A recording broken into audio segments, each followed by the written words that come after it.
Hello, everybody. Happy Monday. It's me, Lemoni, and welcome back for some new world content. We have a week full of it. And today, what I figured I could start off with was what I believe you can be doing to get ready for the March patch already. We don't have a date on the March patch, although the PTR keeps getting updated. Things are getting spicy, and hopefully within the next 2 weeks, I mean, it has to come if it's the March patch, so we should be seeing it soon. So I figured why not start to tell you some of the things that you can be doing to get a leg up on the competition, just to put yourself in the best position possible. Now, before we get into the video, please keep doing that weird YouTube stuff, like, comment, subscribe, ring the bell, tell everybody you know, your grandma, your grandpa. I'd appreciate it.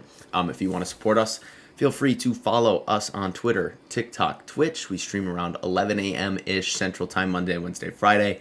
And we have a lot of war streams we do at night that I notify the Discord when I'm going live. Join the Discord, TikTok, Twitter, like I was saying. And if you want to support me directly, feel free to hit up my Patreon. I do early content releases, extra communication, just an extra line of support, just connecting us.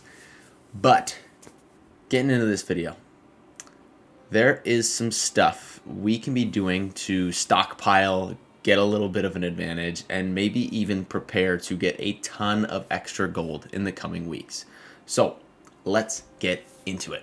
All right, my number one thing, you'll see, I have 2 caches sitting here right now, some war spoils. Now, this, what I'm about to talk about, does apply to war spoils as well as the invasion caches. A lot of you may not have ever gotten one of these. You might not even have any. You might not be getting any in the next couple weeks. But I know for somebody like me who's on Marama, where there's a lot of wars going on, there's a lot of invasions. If you're a person who hasn't fought in any of those, just go sign up for an invasion at least. You know, it pulls a random 40 people, so you have a chance to actually play in one. But regardless, these right now, if you open them, they give you 1 item. And they are worse than OPR caches. 1,000 times worse. Like my last 2 war spoils, I opened up and got like a 595 gray hammer. It was just not worth it. And it's ridiculous, right? This is like the most difficult, most intense, like end game content you're supposed to be doing. But the rewards you get from them are literally like opening up one of those boxes you got from doing a quest while you were leveling up. You know, when you had like tons and tons and tons of those boxes, I kind of miss those. But what are they doing in the March patch that makes stockpiling these worth it? If you look at the current PTR change and you scroll to game modes and you look at war and invasions, you'll see increase the quantity and quality of rewards that players will receive from reward caches granted from war. Same thing with invasions, quantity and quality. What does that mean? Well, the last time we saw a note like this was in the OPR cache change. It doesn't say anything about limiting the perk pool like we did in OPR, but I can only assume that they're going to put a limit on it, just like they did the OPR caches, and make them actually solid rewards. Now, they'll probably get rid of useless perks like Beast Ward and stuff like that. But I think the biggest thing that we can pull away is that quantity is a big thing. But the fact that they're focusing on quality as well. And again, these are the end game, like end all be all pieces of content that you're supposed to be doing. And they should be giving you a leg up on everyone else, right? It should be an opportunity to actually get some really solid gear. Now, why am I saying to stockpile these? Because if it's anything like any other cache we've seen in the game thus far, like the OPR caches, like I said, to stockpile those, they will retroactively change. So whether you pull just 1 or you have 20 sitting there, they will change most likely if it goes in accordance with everything else that has happened in the game so far. So all I'm saying is start stockpiling your war and invasion caches so that you can actually get worthwhile loot out of them. Right now, it is just not even worth it to open, and you might as well just take the risk if you want to, because it's not worth to open right now. But stockpile them, see what happens. All right, next thing. If you're a crafting legend, you've probably already done this, but we're at the engineering station. For me, this is something I am going to be working on. My engineering skill is 48. Why am I here? Well, if you aren't aware, in the patch, the blunderbuss will be coming out, and since that is a gun, the only way to craft that is through engineering. And I think engineering is one of the least appreciated trade skills out there. Just not a lot of people use it. And if you can get your engineering skill to 200 and get to the point where you can craft 595 to 600 blunderbusses, and we'll talk about that in a second, you have a ton of opportunity to make some really solid gold on day 1 of the patch.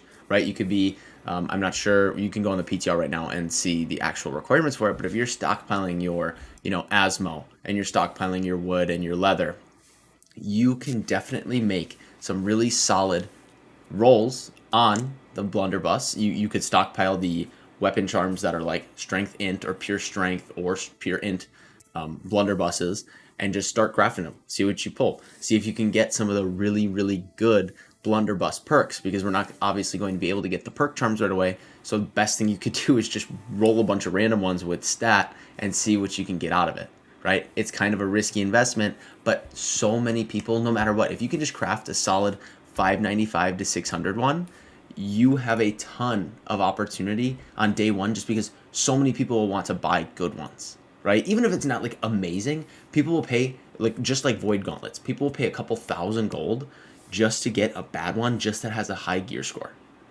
So keep that in mind. Make sure that you get your engineering skill up now so you don't have to worry about it, because I will tell you, you'll see all of the mats start to increase that you'll need for this starting like about now and into the blunderbuss patch, and it'll be more and more difficult as time passes to actually get all the things you need to level up engineering. Now, the other thing I think is super important is we were talking about getting to 595 to 600. So what do you need for that?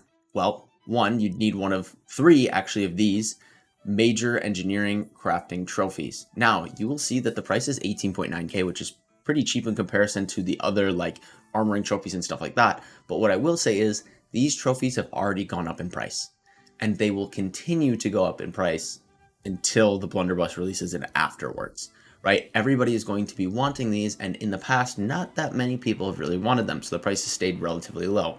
So you can either buy your trophies now, put in buy orders for these, or you can go and get your precision engineering tools, which are about this. These are the prices on my server, but again, these have already increased as well. I sold a set of these a long time ago for much less than this because nobody cared about them. So what can you be doing? Either buy these, craft your trophies, and get all the other stuff you need, or you can start buying these, set buy orders, and then sell these, because again, prices will rise. You can stockpile some of these materials, anything you think that will be beneficial for engineering, and then flip it when it is time to come. Now, what does that also mean? What else could you be stockpiling? Things like Asmodium, glittering ebony, I'm sure, runic leather, those are always selling, but I can guarantee you, with the amount of people who will craft a ton of blunderbusses, it will drastically impact the market, and you can stockpile and kind of, take advantage of that. If you can get Asmo and all those other things pretty low, I'm sure we'll see an increase in price on patch day and a lot of stuff. So get your buy orders ready, get these tools if you want to make the trophies now instead of later, or hold on to some of these tools and sell them at a higher price once a lot of people are absolutely begging for them. All right, just some other weird little miscellaneous ones. One, I think the most important one additionally, is housing prices. If you are looking to remove your house and sell your house and pick up a different one somewhere else, if you can wait until the March patch hits, you'll get half of that cost back as coin in your wallet. So if you have one of the really expensive houses, make sure you kind of wait it out just so you can get some of that back. If it's a tier 1, it doesn't really matter. Or if you're just swimming in money, you go ahead and do your thing. 2, they are changing the requirements for arena orbs, so you can graft a lot more if you want to stockpile some of those and just pump out a ton of arena orbs. They're pretty solid at getting expertise increases. And 3, they are removing the lowest tier of ammo and arrows. So if you have a bunch of those, feel free to just dump them off and try and sell them and get something out of it before they're completely removed and have 0 value. It's not going to really make you very much, but there's just no point to even holding them anymore. So that's all. As always, I appreciate every single one of you watching, just supporting me, hanging out in the video, leaving a comment, all that stuff. If you could keep doing that weird YouTube stuff, like, comment, subscribe, ring the bell so everybody know, I would appreciate it. And the most important thing I want you to do is go down into the comment section and tell me, is there something I missed? Is there something you're doing to prep for the March patch? Talk to each other. Let me hear it. As always, keep doing the weird things like following the Discord, Twitch, Twitter, TikTok, and if you want to support us directly, feel free to hit us up on Patreon. That's all I have. Get ready for the live stream today. I'm making this video right before it, so jump in there if you want to say hello. But as always, thank you to every single one of you for watching. Thank you for listening, and thank you for being you. Peace.